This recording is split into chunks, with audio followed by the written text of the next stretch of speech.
அந்த எஸ்ஐஆரை அவர்கள் ஆதரித்துக் கொண்டிருக்கிறார்கள். இன்றைக்கு பிஜேபியோ அல்லது தேர்தல் ஆணையமோ எதை சொன்னாலும் ஆதரிக்கிற நிலையில் தான் இன்றைக்கு இருந்து கொண்டிருக்கிறாரே தவிர, இன்றைக்கு அடிமையாக இன்றைக்கு இருந்து கொண்டிருக்கிறாரே தவிர அவர்கள் அதை எதிர்ப்பதற்கு துணிச்சல் இல்லை. ஒரு கபட நாடகத்தை நடத்துவதற்காக திட்டமிட்டிருக்கிறார்கள். ஆக டெல்லியில் இருக்கக்கூடிய பிக் பாஸுக்கு நம்முடைய பழனிசாமி அமாவாசாமி போட்டுத்தான் ஆகணும். பாரதிய ஜனதாவோட எடப்பாடி பழனிசாமி கூட்டு வைத்து விட்டார். பாரதிய ஜனதாவோட அதிமுக அடிமையாகிவிட்டது. பாரதிய ஜனதா அலுவலகம் டெல்லியிலே இருக்கு. இப்படித்தான் சொல்ல முடியும்.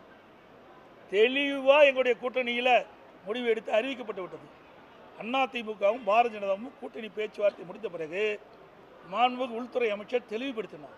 அமித்ஷா அவர்கள் தெளிவுபடுத்தினார். இந்த கூட்டணிக்கு அதிமுக தான் தலைமை தாங்கும். தெளிவாக நீங்கள் பேட்டியில் போடுங்க. அனைத்து இந்திய அண்ணா திராவிட முன்னேற்ற கழகம் தான் ஆட்சி அமைக்கும். எங்களுடைய கூட்டணியுடைய முதல் வேட்பாளர் இபிஎஸ். அதிமுக தான் ஆட்சி அமைக்கிட்டாங்க. அப்புறம் ஏன் ஸ்டாலின் போய் பாரதிய ஜனதாவை குறை சொல்லிட்டு இருக்காங்க? இங்கே ஆட்சி அமைக்கிறது எங்கள் கூட்டணியில் அதிமுக. முதலமைச்சர் வேட்பாளர் அதிமுக கட்சி சேர்ந்தது. அப்படிங்கிற எங்களை பற்றி விமர்சனம் செய்ய எத்தனை மணி போட்டி வந்தாலும் திராவிட முன்னேற்ற கழக தலைமையில் இருக்கிற கூட்டணி தான் மாபெரும் வெற்றி பெறும். 7வது முறையாக திமுக நிச்சயமாக ஆட்சி அமைக்கும். பலமாக பார்க்கல, பலவீனமாக பார்க்கல. நான் எங்க வேலையை பார்க்குறோம். வணக்கம், இது கேள்விக்களம். தென் மாவட்டங்களில் சுற்றுப்பயணம் மேற்கொண்ட முதலமைச்சர் மு க ஸ்டாலின் இன்று பத்திரிகையாளர்களோடு பேசும்பொழுது எத்தனை முனை போட்டி வந்தாலும் திமுக கூட்டணியே வெல்லும் என்று கூறியிருந்தார். இன்று கோவையில் பத்திரிகையாளர்களை சந்தித்த எதிர்க்கட்சித் தலைவர் திரு எடப்பாடி பழனிசாமி 2026 அதிமுகவே ஆட்சி அமைக்கும் என்று சொல்லியிருக்கார். நிஜமாக போவது யார் பேச்சு, மக்களிடம் எடுபட போவது யார் வியூகம், இதுதான் நம்ம இன்றைக்கி விவாதிக்க இருக்கிறோம். நம்மோடு இணைகிறார்கள் திமுகவிலிருந்து சூர்யா கிருஷ்ணமூர்த்தி, அதிமுகவிலிருந்து காசிநாத பாரதி, பத்திரிகையாளர் கோட்டீஸ்வரன், ஆதவன் தீட்சின்யா மற்றும் நித்யானந்தன். அனைவருக்கும் வணக்கம்.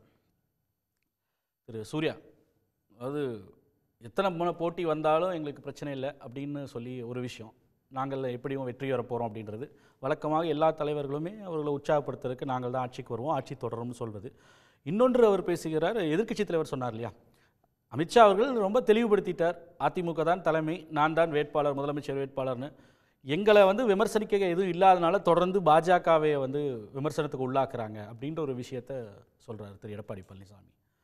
ரெண்டு விஷயத்துக்கும் இப்படி புரிஞ்ச அடிப்படையில் நாங்கள் தான் அடுத்த முறையும் எத்தனை முறை போட்டி நடந்தாலும் ஜெயிப்போம் அப்படின்னு சொல்கிறது அப்படிங்கிறது 2017-18க்கு பிறகு, அதாவது போஸ்ட் ஜெயலலிதா, போஸ்ட் தலைவர் கலைஞர், அதற்கு பிறகான தமிழ்நாட்டு அரசியல் சூழலில் தொடர்ச்சியாக நடைபெறக்கூடிய தேர்தல் முடிவுகளின் அடிப்படையிலான ஒரு கான்ஃபிடென்ஸில் களத்தினுடைய சூழலை பிரதிபலிக்கிற வகையில் தமிழ்நாடு முதலமைச்சர் அவர்கள், கழகத்தினுடைய தலைவர் அவர்கள் சொல்லியிருக்கிறார். ஏன்னா எடப்பாடி பழனிசாமி அவர்களை தேர்தல் முகமாக அதிமுக ப்ரொஜெக்ட் பண்ண தொடங்கிய பிறகு ஒரே ஒரு தேர்தலில் கூட அதிமுக வெற்றி பெறவில்லை. எங்களுடைய தலைவரை தேர்தலில் முன்னிறுத்தி தேர்தலை சந்திக்க தொடங்கிய பிறகு திராவிட முன்னேற்ற கழகம் ஒரு தேர்தலில் கூட தோல்வி அடையவில்லை. அதுதான் 2026 ரிஃப்ளெக்ட் ஆகும் அப்படிங்கிறது அந்த கருத்தினுடைய உள்ளடக்கம். பிஜேபியை ஏன் விமர்சிக்கிறீங்க அப்படின்னா, பிஜேபியினுடைய விமர்சனம், பிஜேபி மீதான விமர்சனங்கள் பொதுப்படையான விமர்சனம் கிடையாது. அது ஒன்று பாயிண்டடாக சொல்கிறோம். தமிழ்நாட்டுக்கு நிதி கொடுக்கல அப்படிங்கிறத பாயிண்ட் பண்ணி சொல்கிறோம். இந்தந்த திட்டங்களுக்கு நிதி கொடுக்கல, இந்தந்த வகைகளில் துரோகம் செய்கிறீங்க அப்படின்னு சொல்கிறோம். இந்தந்த வகையில் மொழியை திணிக்கிறீங்க அப்படிங்கிறத குறிப்பிட்டு சொல்கிறோம். அப்போ பொதுவாக பிஜேபியை ஏதோ பூதமாக காட்டுவதாக அல்ல, அவர்களுடைய செயல்பாட்டு அடிப்படையில் விமர்சிக்கிறோம்.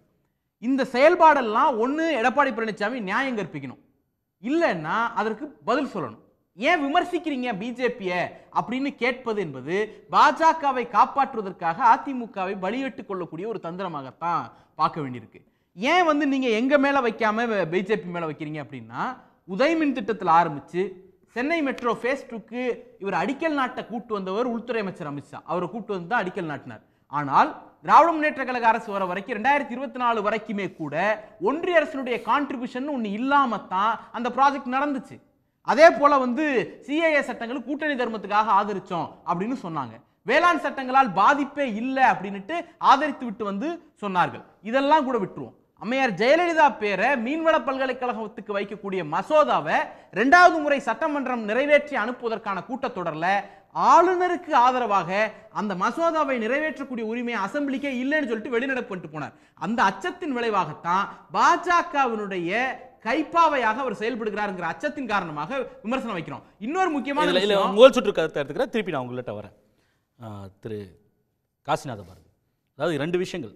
ஒன்று, பிஜேபி ஏன் நாங்கள் விமர்சிக்கிறோம் அப்படின்னா அவர் பட்டியலிட்ட பல்வேறு விஷயங்கள், பிஜேபி தமிழகத்திற்கு செய்யாதது, செய்ய மறுக்கக்கூடிய விஷயங்கள், அதனால் வைக்கக்கூடிய விமர்சனம். இன்னொன்று, ஏன் இந்த நம்பிக்கையோடு பேசுகிறாருன்னா இதுவரை நடந்த தேர்தல்களில் ஸ்டாலின் அவர்கள் தலைமையில் வெற்றி மட்டுமே, திரு எடப்பாடி முன்னிலைப்படுத்தி நடந்த தேர்தல்கள் எல்லாமே தொடர்ந்து தோல்வி மட்டுமே இருக்குது. அதனால தான் இந்த நம்பிக்கையின் அடிப்படையில், ரிசல்ட்டோட அடிப்படையில் பேசுகிறோம் அப்படின்ற விஷயத்தை சொல்கிறார்.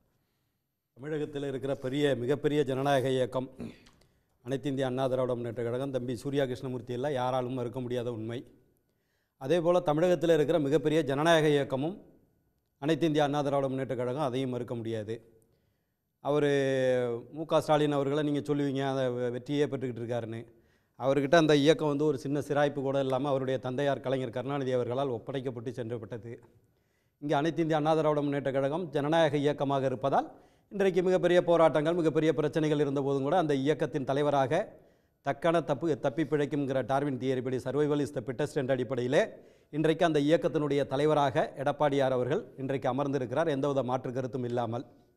எந்த இடத்திலும் நீங்கள் கைப்பாவை அப்படியெல்லாம் சொல்கிறீங்க, கைப்பாவையாக இருக்கட்டும் கால்பாவையாக இருக்கட்டும், தமிழகத்தினுடைய உரிமைகளை, தமிழர்களுடைய உரிமையை, குறிப்பாக தமிழக மக்களின் நலன் சார்ந்த உரிமையை எந்த இடத்திலும் அனைத்து இந்திய அண்ணா திராவிட முன்னேற்ற கழகம் விட்டு கொடுத்ததில்லை என்று இருமாப்போடு எங்களால் சொல்ல முடியும். 2007 காவிரி மேலாண்மை வாரியம் கொடுத்த 205 டிஎம்சி தண்ணீரை புரட்சி தலைவி அம்மா அவர்கள் 2013 ஆட்சிக்கு வந்ததற்கு பிறகுதான் அதை அரசியலிலே, அதிலும் உச்சநீதிமன்றத்தில் வழக்கு தொடுத்ததற்கு பிறகுதான் அதை அரசியலில் வெளியிட்டாங்கள மத்திய அரசியலே. அந்த காலகட்டத்தில் 2004 2009, 2009 2014 வரை 10 ஆண்டுகள் ஐக்கிய முற்போக்கு கூட்டணி அரசிலே ஆட்சியிலே அங்கம் வகித்து 9க்கும் மேலான கேபினெட் அமைச்சர்களை கையிலே வைத்திருந்த திராவிட முன்னேற்ற கழகம் காவிரி மேலாண்மை வாரியத்தினுடைய அந்த அரசியலிலே அந்த 205 டிஎம்சி தண்ணீரை கொண்டு வருவதற்கு ஒரு துரும்பை கூட கிள்ளி போடவில்லை என்பது உலகம் அறிந்த வரலாறு. நீங்கள் துரோகத்தை பற்றி பாஜகவை சொல்லி நீங்கள் பயமுறுத்த வேண்டாம். நீங்கள் செஞ்ச துரோகங்களை நாங்கள் பட்டியலிட்டாலே தமிழகத்து அரசியலில் இருந்து திராவிட முன்னேற்ற கழகம் துடை தெரியப்படும், யாரும் மறுக்க முடியாத உண்மை. 1.5 லட்சம் ஈழத்தமிழர்கள் கொல்லப்பட்டதிலிருந்து, நீங்கள் கச்சத்தீவு பிரச்சனையில் விட்டு கொடுத்ததிலிருந்து, காவிரி பிரச்சனையிலிருந்து, நீங்கள் எங்கோ இருக்கின்ற பாஜக என்கின்ற பூச்சாண்டியை காட்டி தமிழகத்து மக்களை ஏமாற்றுகின்ற வேலையை முதலில் விட்டு விடுங்கள். ஆமா, பூச்சாண்டி காட்டி நீங்கள் சோறு விட்டுவாங்க, அம்மா எல்லாம் பூச்சாண்டி வந்துடுவாரு அப்படின்னு சொல்லி. அந்த மாதிரி நாங்கள் எந்த இடத்துலையும் அதிமுக நீங்கள் சொல்லுவீங்க அடிமையாக, உண்மையாகவே அடிமையாக இருந்தோன்னே வச்சுக்கிடுங்க. 42 நாட்கள் அவையை முடக்கி காவிரி பிரச்சனையில் அங்க காவிரி பிரச்சனையில தீர்வை பெற்று தந்தது அனைத்து இந்திய அண்ணா திராவிட அவங்க கூட்டணிலாம் இருந்தோம். அடுத்த கருத்தையும் சொல்லிடுறேன், அப்புறம் சொல்லுங்க நீங்க. அதே போல நாங்க பாஜக கூட்டணியில தான் இருந்தோம். ஆனால் உச்சநீதிமன்றத்திலே இந்திய அரசுக்கு எதிராக கண்டெம்ட் பெட்டிஷனை காவிரி பிரச்சனையில் நீதிமன்ற அவமதிப்பு வழக்க நாங்கள் போட்டோம். தமிழகத்தினுடைய உரிமைகளை உங்களை போல நாங்கள் எந்த இடத்திலும் விட்டுக் கொடுத்ததில்லை. நான் கேட்கிறேன், உங்களுடைய ஐக்கிய முற்போக்கு கூட்டணி அரசு 10 ஆண்டுகள் இருக்கு. 2007 வந்த காவிரியினுடைய அந்த தீர்ப்பு விரிவா சொல்லிட்டீங்க. நான் முதல் சுற்று கருத்தா எடுத்துக்கிறேன். திரு ஆதவன் தீட்சினியா இல்ல விரிவா பேசுவோம், இல்ல விரிவாட்டு பேசுவோம், மித்த விருந்தினர்கள்ட்ட போயிட்டு வரேன். திரு பங்களிப்பு என்ன அதான் நாங்க வர திரு ஆதவன் தீட்சினியா அவர்கள் பல விஷயங்களை இப்போ அவர் பட்டியலிடுறார் இல்லையா. யூபிஏ காலத்தில் 10 ஆண்டுகள் ஆட்சியில் இருந்தீங்க, நீங்கள் செய்ய தவறியது இந்த விஷயங்கள் அப்படின்னு. நான் அவர்கிட்ட கேட்க விரும்பினது அதுதான். பல விஷயங்கள் இப்போ சமகாலத்தில் தமிழ்நாட்டின உரிமைகள்னு சொல்லி பல்வேறு விஷயங்களை பட்டியலிடுறாங்க. அதை ஒன்று அதை டிஃபெண்ட் பண்ணணும், பிஜேபியின் சார்பில் டிஃபெண்ட் பண்ண கட்டாயத்தில் அதிமுக இன்னைக்கு இருக்கா அப்படின்ற ஒரு கேள்வியை தான் நான் அவர்கிட்ட எழுப்பணும்னு நினைச்சேன். உங்களுடைய கருத்தை நீங்கள் முதல் சுற்ற கருத்தை பதிவு பண்ணுங்க. முதல்ல அவர் நண்பர் பேசும்போது கைப்பாவையாக இருந்தோமா கால்பாவையாக இருந்தோமா அடிமையாக இருந்தான்னு வச்சுக்கங்க என்று பலவிதமான ஒப்புதல் வாக்குமூலங்களை கொடுத்துருக்கிறாரு. முதல்ல ஒரு ஜனநாயக இயக்கம்னு சொல்லி தன்னுடைய கட்சி தலைமைக்கு எதிராக இவ்வளோ துணிச்சலான ஒரு விமர்சனத்தை வச்சதுக்காக அவர் உண்மையிலே பாராட்டலாம். ஏற்கனவே பழனிசாமி அவர்களை 10 தோல்வி பழனிசாமி என்று அந்த கட்சியிலிருந்து பிரிந்த பலர் கிண்டலும் கேலியுமாக சொல்லி கொண்டிருக்கிறார்கள். ஆகவே அவர் 11வது தோல்வியாகவோ 12வது தோல்வியாகவோ வரக்கூடிய சட்டமன்றத்திலும் தோல்வி அடைவதற்கு வேறு யாரும் காரணம் இல்லை என்பதை முதலில் நான் சொல்ல விரும்புகிறேன். அதற்கு காரணம் அவராகத்தான் இருக்க முடியும். ஏனென்றால் நீங்கள் பாரதிய ஜனதா கட்சியை பூச்சாண்டி என்று நாம் பூச்சாண்டி காட்டுறதாகவோ அல்லது பாஜக வந்துருன்னு சொல்கிறதோ, பாஜக என்பதை அதற்கு இல்லாத ஏதோ ஒரு அமானுஷ்ய குணத்தையோ அல்லது ஒரு பயங்கரவாத குணத்தையோ அதற்கு நாம் கற்பித்து சொல்வதாக இங்கு அதிமுக நண்பர் தெரிவித்தார். உண்மையில் பாஜகங்கிறது வெறும் குழந்தைக்கு சோறு ஊட்டுறதுக்கு காட்டக்கூடிய பூச்சாண்டி தானா? அது உண்மையிலேயே பூச்சாண்டியா பேயா பிசாசாங்கிறதுக்குள்ளெல்லாம் நம்ம போகலை. ஆனால் ஒரு 140 கோடி மக்களினுடைய சார்பாக நாம் ஒரு அரசு அதிகாரத்தை அவர்கள் வைத்துக்கொண்டு அதன் மூலமாக தமிழ் மக்களுக்கு என்ன செய்திருக்கிறார்கள், ஒட்டுமொத்தமாக இந்திய மக்களுக்கு எதை செய்திருக்கிறார்கள். நீங்கள் அவங்க கடந்த 11 ஆண்டுகளாக பாரதிய ஜனதா கட்சி கொண்டு வந்திருக்கக்கூடிய எந்த திட்டத்தை எதிர்த்து இதுவரைக்கும் எடப்பாடி பழனிசாமி பேசியிருக்கிறார் என்பதை அவர்கள் சொல்ல வேண்டும். நீங்கள் அவங்க பண மதிப்பிழப்பு நடவடிக்கை கொண்டு வந்தாங்க. அதிமுகவினுடைய நிலைப்பாடு என்ன? அதை பற்றி இன்னை வரைக்கும் அவங்க என்ன அவங்க நிலைப்பாட்டை அவங்க தைரியமாக சொல்ல முடியுமா? அந்த அரசு கொண்டு வந்த பண மதிப்பிழப்பு என்பது இந்த நாட்டினுடைய பொருளாதாரத்தை பின்னுக்கு தள்ளியது, ஏழை எளிய மக்களுடைய வாழ்வாதாரத்தை அளித்தது, நடுத்தர விவசாயிகளிலிருந்து வியாபாரிகளிலிருந்து எல்லோருடைய பொருளாதாரத்தையும் அது சீரழித்தது என்பதை பற்றி அவர்கள் இன்றைக்கு பேசுவார்களா? அவர்கள் கொண்டு வந்த ஜிஎஸ்டியை அவர்களே இன்றைக்கு தவறான கடுமையான வரி சுரண்டலை நடத்தியிருக்கிறோம், அது ஒரு வரி பயங்கரவாதம் என்கிற அடிப்படையில் இன்றைக்கு அவர்களே அதை ரிவர்ஸ் செய்யக்கூடிய ஒரு சூழலுக்கு கொண்டு போகப்பட்டதே, அதை பற்றி எடப்பாடி பழனிசாமியோ அதிமுகவோ ஏதாவது இது வரைக்கும் சொல்லியிருக்கிறாங்களா? அல்லது குடியுரிமை திருத்த சட்டம் கொண்டு வந்து அந்த குடியுரிமை திருத்த சட்டத்தின் மூலமாக அவர்கள் மிக கடுமையான ஒரு நாட்டு மக்களையே குடியுரிமை உள்ளவர்கள் இல்லாதவர்கள் என்று சொந்த நாட்டு மக்களையே பிரிப்பதற்கான ஒரு முயற்சியை அவர்கள் செய்தார்கள். குடியுரிமை அற்றவர்கள் என்று ஒரு பகுதியினரை ஆக்கி அவர்களை எல்லாம் கொண்டு போய் அவர்கள் ஏற்கனவே சொல்லியிருக்கிறதை போல முகாம்களிலே அடைப்பதற்கு அவர்கள் திட்டமிட்டு இருந்ததை இதுவரைக்கும் அவர் கண்டித்திருக்கிறாரா எடப்பாடி பழனிசாமி? அல்லது அவர் கொண்டு வந்திருக்கக்கூடிய வேளாண் திருத்த சட்டம், அந்த வேளாண் திருத்த சட்டத்தை எதிர்த்து இதுவரைக்கும் அவர்கள் ஏதாவது பேசியிருக்கிறார்களா? அவர்கள் ஒரு எழுத்தை கூட அதிலிருந்து மாற்ற முடியாது என்று ஆணவத்தோடு இங்கு ஒரு அரசியல் காளான் கொக்கரித்து கொண்டிருந்த நேரத்தில் அதை மக்கள் போராடி முறியடித்தார்கள். வேளாண் விவசாயிகள் அந்த வேளாண் மக்கள் போராடி முறியடித்தார்கள். அந்த வேளாண் குடிகளினுடைய போராட்டத்தை எப்படி ஒடுக்க முடியும் அல்லது ஏன் ஒடுக்கினீர்கள் என்று தலையிலே பச்சை துண்டை கட்டி கொண்டு தன்னை விவசாயியைப் போல காட்டிக்கொள்ளக்கூடிய எடப்பாடி பழனிசாமி இந்த வேளாண் திருத்த சட்டத்தை எதிர்த்து என்ன அவருடைய நிலைப்பாடு? அதை இதுவரைக்கும் பிஜேபி கொண்டு வந்த அந்த சட்டத்தை எதிர்த்து ஒரு துரும்பியாவது கேட்க விரும்புகிறேன். அதாவது பாஜக 10 ஆண்டுகளுக்கு 11 ஆண்டுகளுக்கு இல்ல அதனால பாஜக என்பது பூச்சாண்டி அல்ல. பாஜக என்பது இந்திய மக்களின் நலனுக்கு எதிரானது. ஆகவே அது தமிழ்நாட்டு மக்களின் நலனுக்கும் எதிராகத்தான் இதுவரைக்கும் நடந்திருக்கிறது. அது நீங்கள் கீழடியினுடைய தொன்மையை அங்கீகரிப்பதாகட்டும், தமிழ்நாட்டினுடைய பள்ளிக்கல்வித்துறைக்கு வழங்க வேண்டிய நிதியாகட்டும், அல்லது தமிழ்நாட்டின் வளர்ச்சி திட்டங்களுக்கு ஒதுக்க வேண்டிய நிதியை மறுத்ததாகட்டும், அல்லது ஆளுநர் வழியாக தமிழ்நாட்டின் வளர்ச்சிக்காக நிறைவேற்றப்பட்ட பல்வேறு தீர்மானங்களையும் பல்வேறு சட்ட முன்வடிவுகளையும் போட்டு அவர்கள் ஒடுக்கி வைத்திருந்ததாகட்டும், இது எல்லாமே தமிழ் மக்களுக்கு எதிரானது தான். அவர்கள் இங்கே நடத்தக்கூடிய இந்தி திணிப்பு, சமஸ்கிருத திணிப்பு, காசி தமிழ்ச்சங்கம் என்ற பெயரால் இங்கிருந்து எழுத்தாளர்களை பிள்ளை பிடிப்பதைப் போல பிடித்து கொண்டு போவது, இங்கு இருக்கக்கூடிய பல்வேறு சாதி அமைப்புகளை விசிறிவிட்டு ஒரு சோசியல் இன்ஜினியரிங்காக சாதி அமைப்புகளை கொம்பு சீவிட்டு தமிழ்நாட்டில் ஒரு அமைதியின்மையை ஏற்படுத்துவது, இது எல்லாம் வெறும் பூச்சாண்டி காட்டக்கூடிய விஷயம் இல்லை. பாஜக என்பது உண்மையில் இந்திய நாட்டின் மக்களுக்கும் இந்திய நாட்டின் ஒருமைப்பாட்டுக்கும் அதே போல் தமிழ்நாட்டினுடைய ஒருமைப்பாட்டுக்கும் தமிழ்நாட்டின் நலன்களுக்கும் விரோதமான ஒன்று. அந்த விரோதமான ஒரு சக்தியை எடப்பாடி பழனிசாமி தலைமையில் வைத்துக்கொண்டு இங்கு வருகிறார். அவருக்கு அந்த கட்சிக்கு இருக்கக்கூடிய ஒரு பிளவுவாத அரசியலை மூடி மறைப்பதற்கு தொடர்ச்சியாக எடப்பாடி பழனிசாமி இங்கு முட்டுக் கொடுத்து கொண்டிருக்கிறார். அவர் பாஜகவை விமர்சித்தால் எடப்பாடிக்கு பொத்து கொண்டு வருகிறது. பாஜகவை விமர்சித்தா எடப்பாடிக்கு பொத்துக்கிட்டு வருது. இப்போ கடைசியாக வந்திருக்கக்கூடிய இந்த வாக்கு எஸ்ஐஆர் வரைக்கும் கடைசியாக இப்போ வந்திருக்கக்கூடிய எஸ்ஐஆர் வரைக்கும் அவர் ஆதரித்து கொண்டிருக்கிறார்.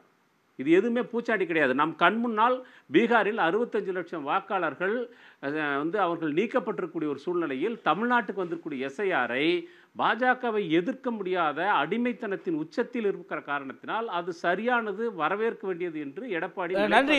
அதை வந்து இது உங்க முதல் சுற்று கருத்தை எடுத்துக்கிறேன். நான் மீண்டும் திருப்பி வர்றேன் உங்ககிட்ட. நம்ம திரு நித்யானந்தன் வாங்க. அதாவது பல விஷயங்களை பட்டியலிட்டார். சிஏஏ, என்ஆர்சி, ஜிஎஸ்டி, டிமானிட்டைசேஷனு, வேளாண் சட்டங்கள், இப்போ கடைசியாக வந்தக்கூடிய சமகிர சிக்ஷா திட்டத்தில் 2159 கோடி கொடுக்காதுன்னு எல்லாத்தையும் பட்டியலிட்டார். இந்த எல்லாத்தையும் பட்டியலிட்டு இதெல்லாம் இந்த காரணங்களுக்காகத்தான் நாங்கள் பாஜகவை விமர்சிக்கிறோம். அதிமுக இருக்கக்கூடிய கூட்டணியான பாஜகவில் அவர்களை விமர்சிப்பதற்கான காரணம்னு சொல்லி தானே இப்போ சொல்கிறாங்க. ஏன் வந்து திரு எடப்பாடி பழனிசாமி கேட்டதுக்கான பதில் அங்கெல்லாம் இருக்குது. ஏன் வந்து எங்களை பேசாமல் பாஜகவை பேசுகிறீங்க அப்படின்னு சொல்கிறதுக்கான பதில் அங்கே கொடுக்குறாங்களே சூர்யா கிருஷ்ணமூர்த்தியும் அதை வந்துச்சுன்னா. இந்திய ஜனநாயக கட்சி ஐஜேகே சார்பாக கேள்விக்களம் நேயர்களுக்கு என்னுடைய பணிவான வணக்கத்தினை தெரிவித்துக் கொள்கின்றேன். பாராளுமன்றத்தில் இங்கிருந்து சென்று இருக்கக்கூடிய அத்தனை பேருமே பாஜகவுக்கு எதிரானவர்கள் தான். அதாவது என்டிஏக்கு எதிரானவர்கள். அப்படி தேசிய ஜனநாயக கூட்டணிக்கு எதிரானவர்கள் பாராளுமன்றத்தில் தமிழகத்தைச் சேர்ந்த அத்தனை பாராளுமன்ற உறுப்பினர்கள் இருந்தும் கூட இதுபோன்ற நிதி பற்றி கேள்வி கேட்கின்ற போது அங்கே நிதியமைச்சர் மிக தெளிவாக அத்தனை கணக்குகளையும் விலாவரியாக சொல்லிவிட்டார்கள். ஆனால் அங்கே எதிர்ப்பு தெரிவிக்கவில்லை. மக்களிடையே வந்து தேவையில்லாமல் மோடி ஆட்சி எங்களுக்கு வஞ்சகம் செய்கிறது என்று தமிழ் மக்களை தூண்டிவிட்டு கொண்டிருக்கிறார்கள் மோடிக்கு எதிராக. அங்கே எதிர்ப்பு கடுமையாக பாராளுமன்றத்தில் தெரிவித்ததுனால தானே அம்மையார் நிர்மலா சீதாராமன் பாராளுமன்றத்திலே கடுமையாக எதிர்வினையாற்றினாங்க. நிர்மலா சீதாராமன் அதற்கான விளக்கங்கள் அத்தனையும் கொடுத்தார்கள் அல்லவா? என்ன நிதி கொடுத்திருக்கிறது என்பதெல்லாம் சொன்னார்கள் அல்லவா? எப்படி நேரடியாக நிதி கொடுத்திருக்கிறது, எப்படி திட்டங்களை கொடுத்திருக்கிறது என்பதெல்லாம் சொன்னார்கள் அல்லவா? சமகிர சிக்ஷா திட்டத்துக்கு 2159 கோடி இன்னும் வரல இல்லையா? ஆர்டிஇக்குல நிதி வாங்கல, உச்சநீதிமன்றத்தில் போய் கேஸ் போட்டு தானே வாங்க முடிஞ்சது. இன்னைக்கு நான் என்ன கேட்கிறேன், சமகிர சிக்ஷா இதற்கான நிதி என்று சொல்லக்கூடியது எந்த காரணத்திற்காக கொடுக்கப்பட்டிருக்கிறது என்பதை சொல்லித்தான் நிறுத்தி வைத்திருக்கிறார்கள். அப்படி இருக்கின்ற பொழுது அவர்கள் கொடுக்கவில்லை என்று சொன்னால் என்ன அர்த்தம்? கொடுக்கல தானே, கொடுக்காத வரைக்கும் கொடுக்கலன்னு. நீங்கள் ஒரு வேலை செய்கிறதுக்காக ஒரு 2 டீ கேட்குறோம், 2 டீ கொடுக்காம காசு கொடுன்னா எப்படி கொடுப்பாங்க? சாதாரண டீ வியாபாரமா? மாநில அரசுக்கு ஒன்றிய அரசுக்கு வியாபாரம் இல்லைங்க, புரிஞ்சுக்கோங்க. டீக்கு விலை இருக்குது, வியாபாரம்னா மோசம் இல்லை. அவன் கொண்டு வர டீக்கு அவன் காசு கேட்குறான், அந்த காசை நம்ம கொடுத்தா தானே அடுத்து டீ கொடுப்பான். அது மாதிரி தான் இதுக்கு பேர் வியாபாரம் மட்டும் இல்லை, புரிந்து உணர்தல். அதுக்கு செலவு இருக்குது, அவன் செலவு பண்ணுறான், நமக்கு கொடுக்க வேண்டிய அவன் கட்டாயமா? டீ கடைக்காரனுக்கு கட்டாயமெல்லாம் ஒன்றும் கிடையாது, புரியுதுங்களா? அதனால் மோடி அவர்களை புழுதிவாரி இறைக்க வேண்டும் என்ற ஒரே லட்சியத்திலே இவர்கள் பாடுபட்டு கொண்டிருக்கின்றார்கள். கலைஞர் அவர்கள் பாஜகவோடு கூட்டணியிலே இருந்தார். ஆர்எஸ்எஸ்ஸை பற்றி அருமையான ஒரு தகவலை கொடுத்தார். ஆர்எஸ்எஸ் ஒரு மதவாத இயக்கம் என்று சொல்லுகிறார்கள், நாம் அதை தவறாக புரிந்து கொண்டிருக்கிறோம், தவறாக பரப்பப்பட்டிருக்கிறது, அது ஒரு பண்பாட்டு இயக்கம் என்று சொன்னது கலைஞர். இல்லை, தவறான தகவல். நீங்கள் தயவுசெய்து குறுக்க வராதீங்க, நீங்கள் பேசும்போது நான் எனக்கு இது ஆகாதுங்க. தயவுசெய்து நீங்கள் எழுதிக்கங்க, இது எதுக்கு இருக்கு எழுதுங்க. நான் எழுதி வச்சுக்கிறதெல்லாம் பேச முடியாது. ஆதாரத்தை கொடுங்க சார், எங்க சொன்னார் எவ்வளவு சொன்னார், அவ்வளவுதான். இது மட்டும் சொல்லிடுங்க, நான் அமைதியாயிரும். தொடருங்க. எங்க சொன்னார், எப்போது சொன்னார், சொல்லுங்க, அமைதியாயிரும். நீங்க தொடருங்க. சந்தையா விவாதமா இது? சார், பொய் சொல்றது வந்து எங்க நின்னு சொன்னா நான் பொய் தான் ஆதாரம்னு கேட்டாங்க, ஒத்துக்கிட்டா நான் பொய் தான் சொல்வேன், நீங்க குறுக்கிடாதீங்க. பொய் சொல்லுங்க, நீங்க குறுக்கிடாதீங்க. இப்போ தேசிய ஜனநாயக கூட்டணி வருங்காலத்தில் தமிழகத்தில் ஆட்சி அமைக்கும் இந்த தேர்தலில் அப்படின்னு நாம் ஏன் சொல்கிறோம் அப்படின்னா, திமுக சொல்லுகின்ற அத்தனை குற்றச்சாட்டுகளும் நீட்டிற்கு என்ன செய்தார்கள் என்று அதிமுகவை கேட்கின்றார்கள். இங்கே தமிழகத்தில் என்டிஏ கூட்டணியுடைய தலைமை அண்ணா திராவிட முன்னேற்ற கழகம். அதற்காக அந்த பதிலை நான் சொல்லியாக வேண்டும்.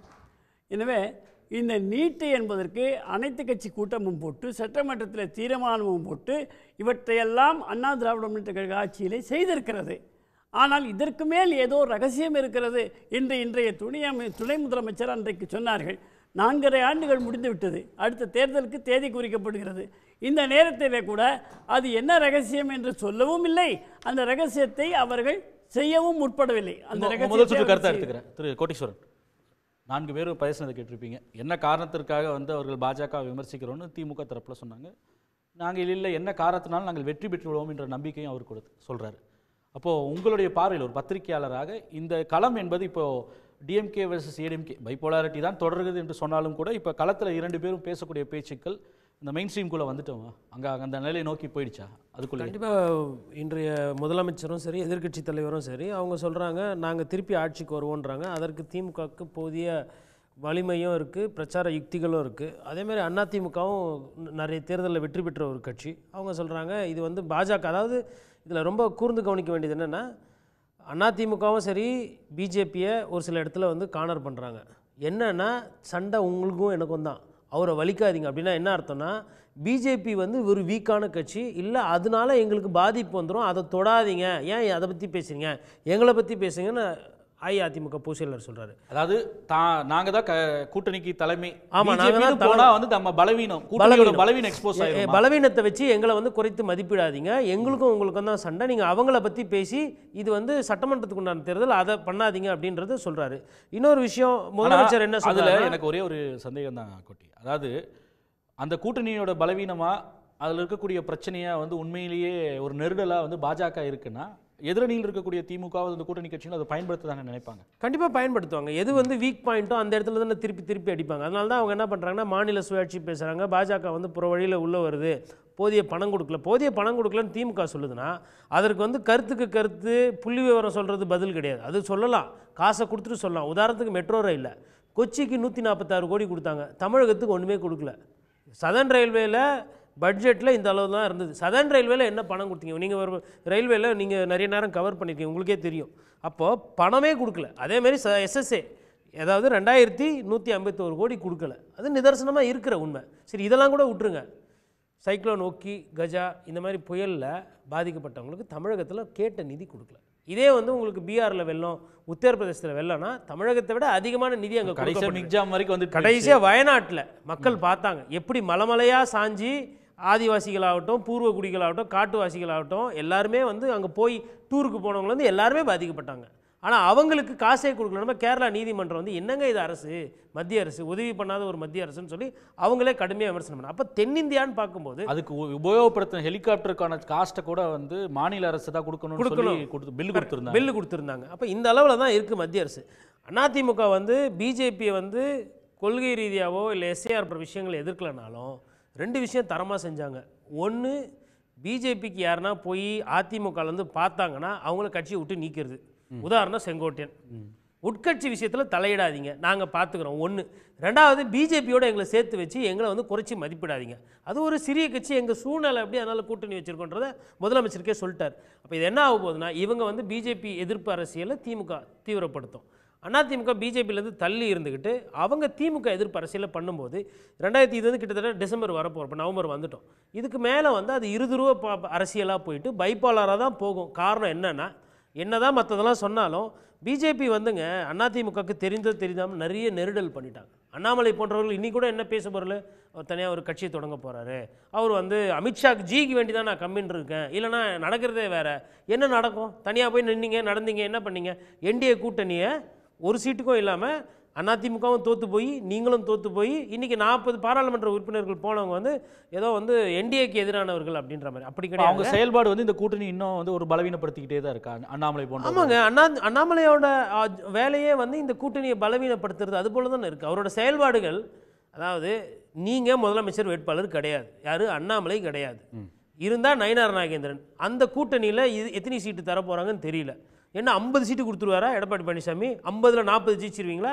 முதலமைச்சராக உட்காந்துருவீங்களா? இல்லாத ஒரு ஃபார்முலாவை மகாராஷ்டிரா மாதிரி ஆகிடும். சிண்டே உருவாக்குவார், நான் அத்தை பண்ணுவேன், இத்தை பண்ணுவேன், இப்படி பண்ணுவேன்னு சொல்லிட்டு. இப்படி அதான் நண்பர் சொன்னார், பூச்சாண்டின்னு தான் சொன்னார். கிட்டத்தட்ட அந்த வேலையை தான் பண்ணுறாங்க. காசு திருடி இருந்தால் அவங்க பார்த்து பயப்படுறது நியாயம். மற்றபடி தமிழக அரசியலில் பாரதிய ஜனதா கட்சி பண்ணுறது பூச்சாண்டி.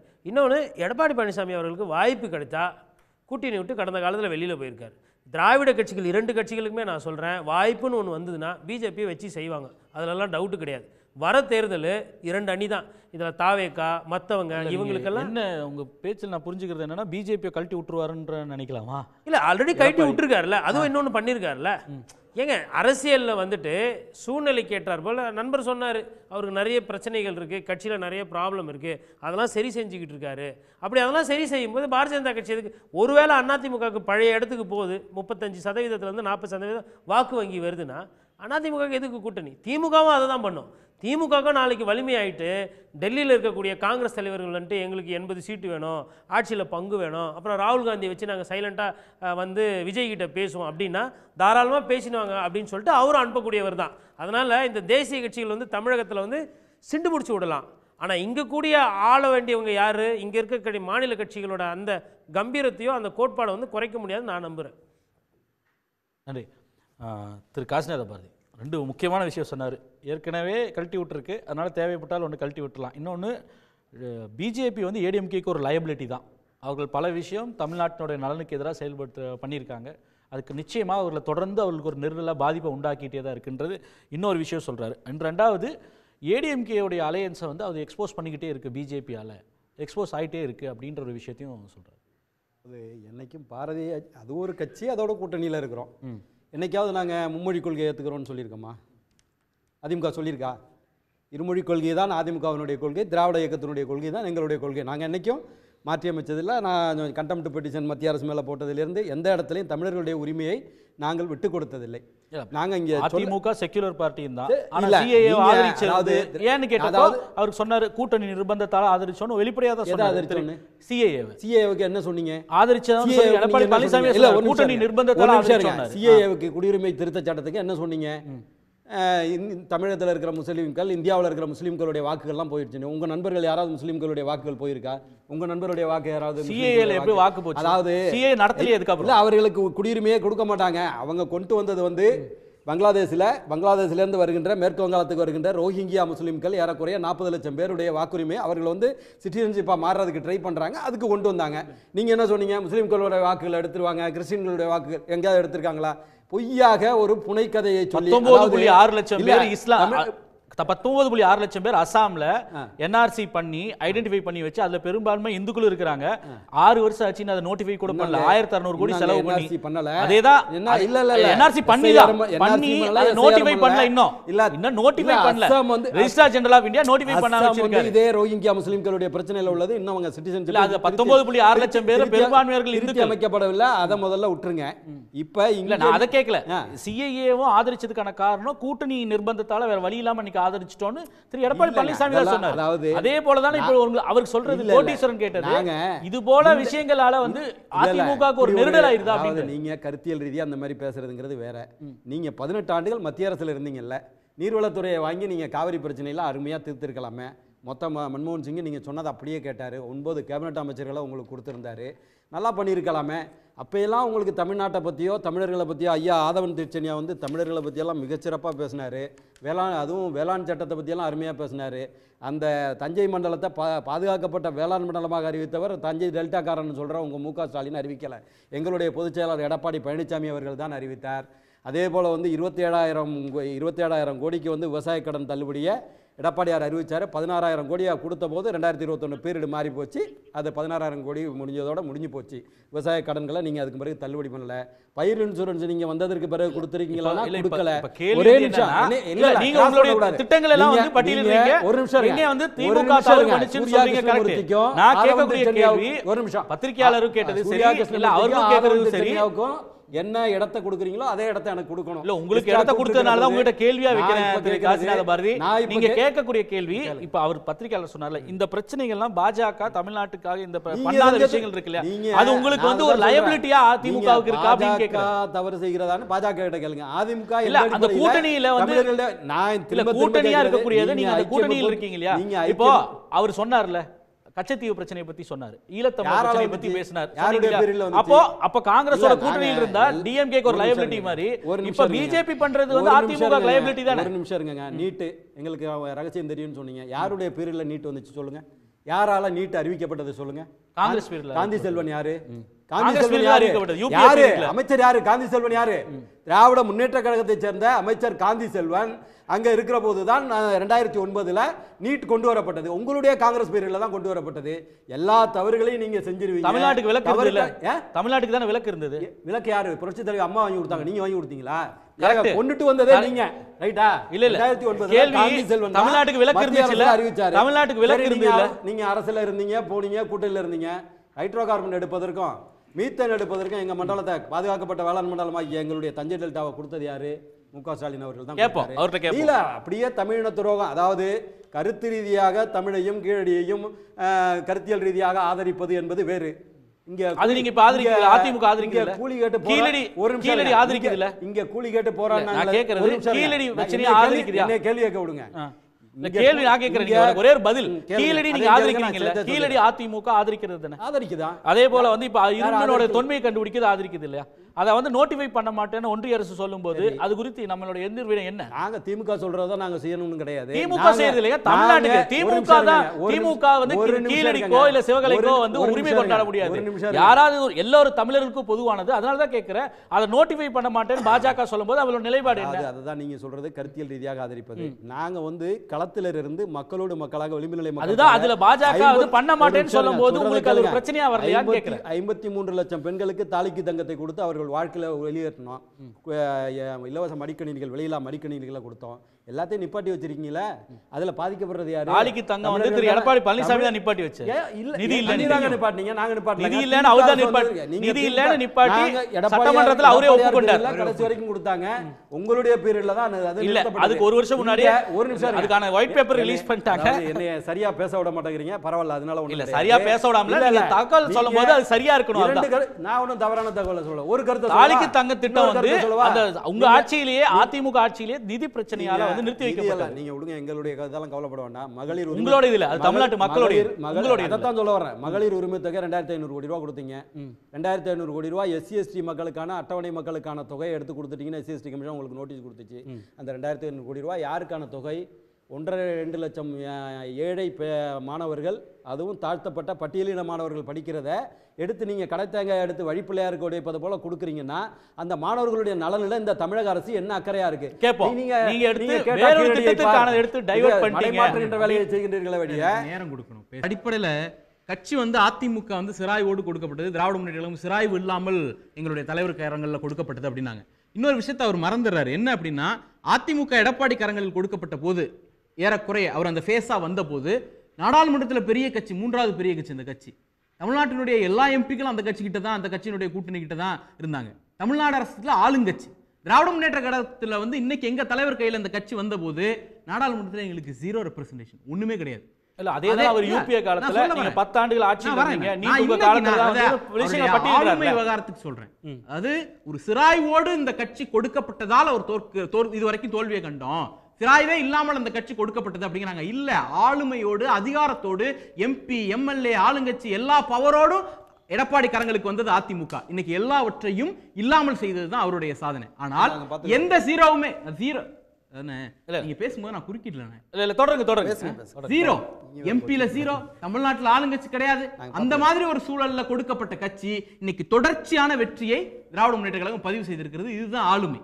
அது வாரிசு என்பதால் வந்தது கிடையாது, அவர் ஆளுமை என்கிற காரணத்தால் வந்தது. இன்னொன்னு அவரே மறைமுகமா ஒத்துக்கிறாரு. சிராய்வெல்லாம் இருந்ததுனால தான் எங்களுக்கு பிரச்சனை. இதெல்லாம் சரி பண்ணிட்டாங்களா? நாளுக்கு ஒரு சிராய் வந்துட்டு தானே இருக்கு. அப்ப 26 ரிஃப்ளெக்ட் ஆகுங்கிறத அவர் ஒத்துக்கிறாருன்னு தானே அர்த்தம். இது 2. 3வது, காவிரி பிரச்சனைக்காக 42 நாள் நாடாளுமன்றத்தை முடக்கணும் அப்படிங்கிறாங்க. நாடாளுமன்றத்தில் அவர்கள் முடக்கினதுக்கான அரசியல் காரணம் ஊருக்கு எல்லாருக்குமே தெரியும். ஏன் அப்படின்னா, அன்னைக்கு தன்னுடைய மாநிலத்துக்கு நிதி கோரி எனக்கு சரியான திட்டங்கள் இல்ல, எனக்கு வந்து நாங்க கேட்ட ப்ராஜெக்ட் கொடுக்க மாட்டீங்க அப்படின்னு சொல்லி கூட்டணியில் இருந்த என்டிஏ கூட்டணியில் இருந்த சந்திரபாபு நாயுடு நம்பிக்கை இல்லா தீர்மானத்தை கொண்டு வந்தார். அந்த நம்பிக்கை இல்லா தீர்மானம் பார்லிமெண்ட்டுக்குள்ள டேபிள் ஆக கூடாதுங்கிறதுக்காக பாஜகவுக்கு துணை புரிவதற்காக 42 நாட்கள் அந்த அவையிலே அமளியில் ஈடுபட்டதுதான் அவர்களுடைய அரசியல் உள்நோக்கம், வேற ஒண்ணும் கிடையாது. இல்லன்னா ஒருவேளை அமளி இல்ல, நான் சொல்றேன் இன்னைக்கு இருக்கக்கூடிய பிரச்சனைக்கு வருவோம். அவங்க குற்றச்சாட்டுக்கு பதில் சொல்றேன், ஒரு குற்றச்சாட்டுக்கு பதில் சொல்றேன். இல்ல நீங்க வந்து எப்படி வந்து அவர்கள் செய்யல, இந்த ஒன்றிய பாஜக அரசு கொடுக்கலன்னு சொல்றீங்களோ அதே போல நீட் பல்வேறு விஷயங்கள் அவருக்கு பட்டியலிடுறாருல. பாதுகாக்கப்பட்ட வேளாண் மண்டலம் அறிவிச்சது இதெல்லாம் எங்க பக்கம் இருக்கு, இதெல்லாம் நாங்க மக்கள்கிட்ட போவோம் அந்த நம்பிக்கைன்னு சொல்றாருல. இப்ப அந்த விவகாரத்துல போனீங்க, அமளியில ஈடுபட்டா இவங்க ஒத்தி வைக்கிறாங்கன்னு பாஜகவுக்கு ஒரு ஜனநாயக மரபை நம்ம காட்டுறோம். அப்படிலாம் இல்ல. சாதாரண ஒரு அரை மணி நேரம் அமளிக்கு 141 எம்பிக்களை சஸ்பெண்ட் பண்ற அளவுக்கு பிஜேபி போகுதுன்னா இவர்களை அனுமதித்திற்கு பின்னாடி நோக்கமே ஸ்கெட்ச் அவங்க போட்டு கொடுத்தது. எப்படியாவது அந்த நம்பிக்கையில்லா தீர்மானம் வந்துடக்கூடாதுங்கிறதுக்காக பாஜகவை காப்பாற்ற அன்றைக்கு அதிமுக நாடகம் முடியாது. இல்லைன்னா அன்னைக்கே நீங்க நம்பிக்கையில்லா தீர்மானம் கொண்டு வரல, உள்ள ஒரு நம்பிக்கையில்லா தீர்மானத்தை கொண்டு வந்து அந்த உரிமையை ஏன் கேட்கல அப்படின்னு தான் இருக்கணும். இன்னொன்னு காவிரி விவகாரத்தில் மீட்டு கொடுத்தோங்கிறாங்க. ஸ்கீமுக்கு விளக்கம் கேட்டு சுப்ரீம் கோர்ட்டுக்கு போனாங்கல்ல, அதை கண்டிச்சு ஏதாவது பண்ணீங்களா? இன்னும் சொல்ல போனா தன்னிச்சையான அதிகாரமிக்க ஆணையமாக அமைந்திருக்க வேண்டிய அந்த மேலாண்மை வாரியத்தை WRD கீழே ஒரு சின்ன போர்டா பவர்லெஸ் டூலா மாத்தி வச்சிருக்கிறோம்ல, அது அதிமுகவால் பாஜகவால் செய்யப்பட்ட கூட்டுச்சதி. அடுத்தது வாங்க, இவங்க என்ன கேட்கறாங்க, MCI நோட் இது காந்தி செல்வன் நீட் கொண்டு வந்தார் அப்படிங்கிறாங்க. நல்லா புரிஞ்சுக்கங்க, காங்கிரஸ் காலத்தில் நீட் அறிமுகப்படுத்தப்பட்ட போது அப்படிங்கும் பொழுது அது நோட்டிபிகேஷன்ல MCI குறிப்பானை அதன் அடிப்படையில் தான் அறிவிக்கப்பட்டது. பார்லிமெண்ட்ல சட்டமா கொண்டு வரல, பில்லா கொண்டு வரல. காந்தி செல்வனோ யாரோ ஒருத்தர் போய் பார்லிமெண்ட்டுக்குள்ள இன்ட்ரோடியூஸ் பண்ணிட்டு வரல. MCIங்கிற பாடி நோட்டிபிகேஷன் எப்ப சட்டமானுச்சு? பிஜேபி காலத்துல தான் அது சட்டமானுச்சு. எப்ப தமிழ்நாட்டில் அது முதல்ல நடத்தப்பட்டது? அதிமுக காலத்துல தான் அது முதல்ல நடத்தப்பட்டது. Point taken. இப்போ அவர் வைக்கக்கூடிய திரு எடப்பாடி பழனிசாமி வைக்கக்கூடிய முக்கியமான ஒரு குற்றச்சாட்டு அதிமுக சார்பில் இதை வந்து ஒரு பாராளுமன்ற தேர்தல் போல கொண்டு போற பார்க்குறாங்க. திமுகவினுடைய சில தோல்விகள் இதெல்லாம் மறைப்பதற்காக இது போன்ற ஒரு நேரேட்டிவை செட் பண்ண பார்க்குறாங்க. DMK versus BJP, Tamil versus BJP, திராவிடம் வெர்சஸ் பிஜேபின்னு அப்படி கொண்டு போக பார்க்குறாங்க. வரக்கூடிய சட்டமன்ற தேர்தல் அதோடைய நேரேட்டிவே வேற மாதிரி இருக்கும் அப்படின்றதால அதிமுக தொடர்ந்து வைக்கக்கூடிய வாதமா இருக்கு. ஒவ்வொரு கட்சிக்கும் ஒரு உத்தி இருக்கும். 2024 நாடாளுமன்ற தேர்தலில் பிஜேபி மோடியை கண்டித்து எடப்பாடி பழனிசாமி பேசிய வார்த்தைகளை பட்டியலிடுங்க. திராவிட முன்னேற்ற கழகத்தை கண்டிச்சு பட்டியலிட்டு பேசுறத பட்டியலிடுவோமா? எது அதிகமா இருந்துச்சு? அப்ப அவர்கள் ஒரு உத்தி எடுக்கிறாங்கல்ல, பிஜேபிக்கு எதிராக பேச மாட்டோம், அதிமுகவுக்கு எதிராக தான் பேசுவோம். அது என்ன நாடாளுமன்ற தேர்தல் தானே, சட்டமன்ற தேர்தலா? எதுக்கு நீங்க டெல்லி எதிர்த்து பேசாம இங்க எதிர்த்து பேசுனீங்கன்னு நம்ம கேட்டோமா? அப்படி கிடையாது. ஒவ்வொரு கட்சிக்கு ஒரு உத்தி இருக்கும். நாங்க பேசுற குற்றச்சாட்டுல தப்பு இருக்கா சுட்டி காட்டுங்க. பிஜேபி நீங்க தப்பா சார்ஜ் பண்றீங்கன்னு சொல்றீங்களா, அதை சுட்டி காட்டுங்க. சொல்றது வந்து சார்ஜ் உண்மைங்கறத ஒத்துக்கிறீங்கல்ல. இல்ல, அந்த நரேட்டிவ் வைக்கக்கூடிய உரிமை வந்து திமுகவை இந்தியா கூட்டணியில உங்களுக்கு இருக்கு. அது யாரும் கேள்வி எழுப்ப முடியாது. அவர்கள் சொல்லக்கூடியது வரக்கூடிய தேர்தலில் வந்து மக்கள் வந்து தமிழ்நாட்டில் அரசுடைய பெர்ஃபார்மன்ஸ் அடிப்படையில் தான் வாக்களிப்பாங்க. நீங்க வந்து அது டெல்லி வெர்சஸ் தமிழ்நாடுன்ற நரேட்டிவ் செட் பண்ண பார்க்கறதுக்கான காரணம் என்ன அப்படின்னா இப்ப சார் சொன்னது இன்னும் 2-3 இருக்கு. தாலிக்கு தங்கம் திட்டம் நாங்க 20 லட்சம் பேர் கொடுத்தோங்கறாங்க. கடைசி 4.56 லட்சம் அப்ளிகேஷன் வாஸ் பெண்டிங். அந்த திட்டம் 2020 நிறுத்தப்பட்டது. அது சட்டமன்றத்தில் அவங்களே ஒத்துக்கிட்டாங்க. அதே போல மடிக்கணினி திட்டமும் 2019க்கு பிறகு கொடுக்கப்படல, 2020 கொடுக்கப்படல. இன்னும் ஒரு படி மேல போய் சொல்றேன், சைக்கிள் இலவச சைக்கிள் திட்டமே 2020 கொடுக்கப்படல. திராவிட முன்னேற்ற கழக அரசு வந்ததுக்கு பிறகுதான் ரெட்ரோஸ்பெக்டிவா கடந்த ஆண்டு வெல்ல போன மாணவர்களை கூப்பிட்டும் கொடுத்தோம். அந்த அடிப்படையிலும் பார்க்கணும். இருமொழி கொள்கையை நாங்க என்னைக்கு விட்டு கொடுத்தோம் அப்படின்னு சார் கேட்டாங்க. அவருடைய நினைவுக்கு சொல்றேன், 2019 செப்டம்பர் மாதம் அன்னைக்கு தமிழ் வளர்ச்சித்துறை அமைச்சராக இருந்தார் நினைக்கிறேன். அவருடைய முன்னாள் அமைச்சர் அதிமுக அமைச்சர் மஃபாய் பாண்டியராஜன் அண்ணாவே இருமொழி கொள்கையை ஆதரிச்சாருங்க அப்படின்னு சொன்னவர் மஃபாய் பாண்டியராஜன். தமிழ்நாட்டினுடைய கீழடி நாகரிகத்தை பாரத நாகரிகம்னு சொன்னவர் மஃபாய் பாண்டியராஜன். இன்னொன்னு, நீங்க பெர்ஃபார்மன்ஸ் பேஸ்ட்லன்னு எடுத்துப்போமே, பெர்ஃபார்மன்ஸ் பேஸ்ட்லனா யாருக்கு ஓட்டு போடுவாங்க? 2021 அதிமுக ஆட்சியை விட்டுட்டு போகும்போது தமிழ்நாட்டோட growth 0.07%. இன்னைக்கு தமிழ்நாட்டோட growth 11.19%. உடனே என்ன சொல்லுவாங்க? கோவிடும்பாங்க. கோவிடுக்கு முன்னாடியே அது 3.2% சரிஞ்சிடுச்சு. அதே போல அவர் கையில தமிழ்நாடு வந்தபோது தமிழ்நாட்டில் இருந்த பள்ளிகளின் எண்ணிக்கை 38,307 அரசு பள்ளிகள். அவர் விட்டுட்டு போகும்போது அது 37,589 குறைஞ்சிச்சு. இண்டஸ்ட்ரி குறைஞ்சிச்சு. எல்லா வகையிலும் ஒஸ்டா இருந்ததுதான் அதிமுக அரசு. சூர்யா, இதுக்கிடையில மக்கள்கிட்ட ஒரு கருத்து கேட்டிருந்தோம். எத்தனை முனை போட்டி வந்தாலும் திமுக கூட்டணியை வெல்லும் 7வது முறையாக ஆட்சி அமைக்கும் என்று முதலமைச்சர் உறுதிபட தெரிவித்திருப்பது நலத்திட்டங்கள் மீதான நம்பிக்கை, மக்கள் முடிவை கணிப்பது கடினம், கடும் போட்டி இருக்காது என்பதால் கருத்து கூறிய 16,000 மக்களுக்கு நன்றி. திரு நித்யானந்தம் அவர்கள் வந்து சொன்னார் இல்லையா, எந்த நேரேட்டிவ் செட் பண்ண வேண்டியது அது எங்களுடைய உரிமை. அதிமுக அதே போல தானே ஒரு நேரேட்டிவ் செட் பண்ணாங்க பாராளுமன்ற தேர்தலில். முடியாது, வரக்கூடிய சட்டமன்ற தேர்தலில் எங்கள் விருப்பம் நாங்கள் செட் பண்ணுறோம். தமிழ்நாட்டோட உரிமை பிரச்சனைக்கு இப்போ மேலோங்கி இருக்கிறனால அந்த நேரேட்டிவ் முன்னெடுக்கிறோம். அப்படின்றது என்ன தவறு இருக்குது அப்படின்னு கேட்கலாம். 1000 கேள்வி கேட்கலாம், எனக்கு சொல்ல வேண்டியது இருக்குது. போன தடவை நீங்கள் ஒரு சுற்றில் கூட அது இடையில உங்களுக்கே தெரியும் அந்த சம்பவம், வெளி சம்பவம் நடுவில் வந்தது. அது நடந்ததுன்னு ஒத்துக்கிட்டீங்கன்னா போகிறோம். எனக்கு நேரம் கொடுக்கலங்கிறது ஏற்றுக்கிட்டு இந்த டைமில் பேசிடுவேன். நீங்கள் சொல்கிற டைமில் பேசி கொடுக்கல. இந்த டைமில் பேசி உண்மையாக கண்டிக்கிறேன் உங்களை. நீங்கள் பேசி நான் உங்களை வந்து இப்படி நடத்தணும்னு பண்ணிக்கவே சொன்ன வார்த்தை தான் சரி, ரைட்டு. நீங்கள் சப்ஜெக்ட்டுக்கு வாங்க. அந்த மாதிரிலாம் பேசாதீங்க.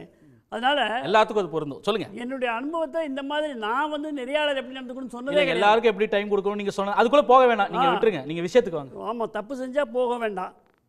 அது உங்களுக்கும் பொருந்தும். சொல்லுங்க. இப்போ அண்ணா திராவிட முன்னேற்ற கழகம் காலில் விழுந்து கிடக்கிறது, பிஜேபி காலில் விழுந்து கிடக்கிறதுலாம் சொன்னார்.